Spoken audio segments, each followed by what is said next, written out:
Hello children. Do you remember what happened in the next part of the story? If you can think back, Chris's mum and dad were getting a little bit frustrated because he kept on coming into their room. So his dad warned him and he said, but if you don't sleep, you'll be too tired to go next door. And do you remember what they were going to do next door? They were going to watch the moon landing on the television, weren't they? So he had to get a good night's sleep. So let's have a look at this picture. So Chris stayed in his own bed without a peep. It took a long time to fall asleep, but when he did, he had his favourite dream. And then he dreamt about going to the moon, didn't he? So let's rewrite that in your own words. I'm going to zoom in a little bit. Here we go. Tilt my camera. There we are.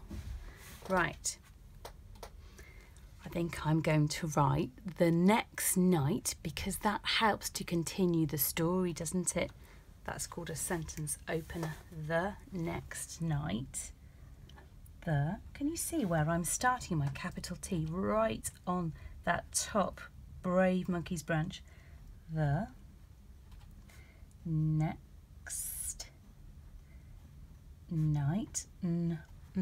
Which I do you think it is? That's right, it's I-G-H. The next night, and I'm going to put a little comma here because I'm going to have a little breath, like a little pause. The next night, Chris slept in his own bed and had a wonderful dream. I think that's what I'm going to say. Okay, but you might use a different word. You might say he had a brilliant dream, an amazing dream. So I want you to pause the video now and think about what your sentence is going to be. How will you finish this sentence? Pause the video and then come back.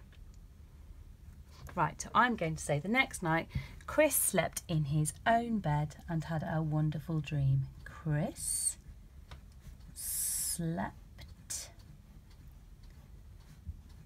in his own, oh blow the snow, own bed and had a wonderful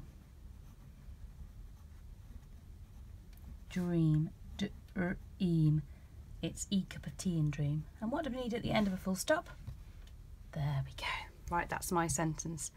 Pause the video now and write your sentence. Right, now where did he go in his dream? Should we have a look back at the picture?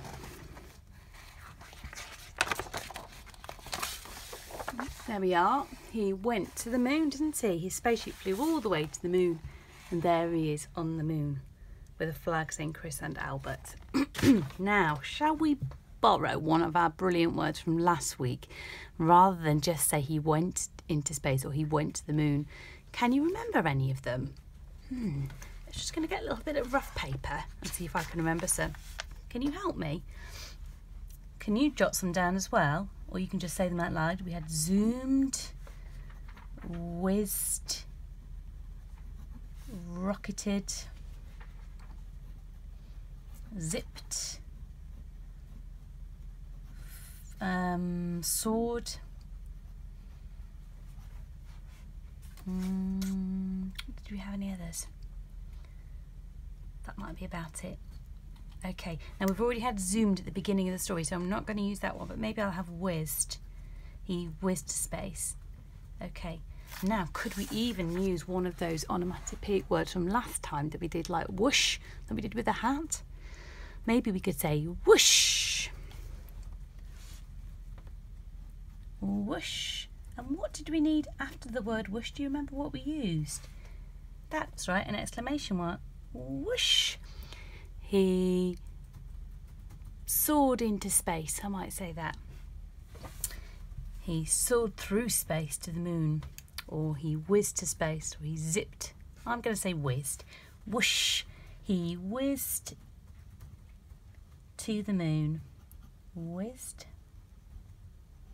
Maybe I'm going to say he whizzed into space. And what did he do on the moon? Should we have another little look at the picture and get some ideas of words we could use? He whizzed into space, and what's he doing on the moon? He looks like he's dancing or bouncing. So he bounced on the moon, he danced on the moon. I think I'm going to use the word danced. I like that one. He whizzed into space and danced on the moon.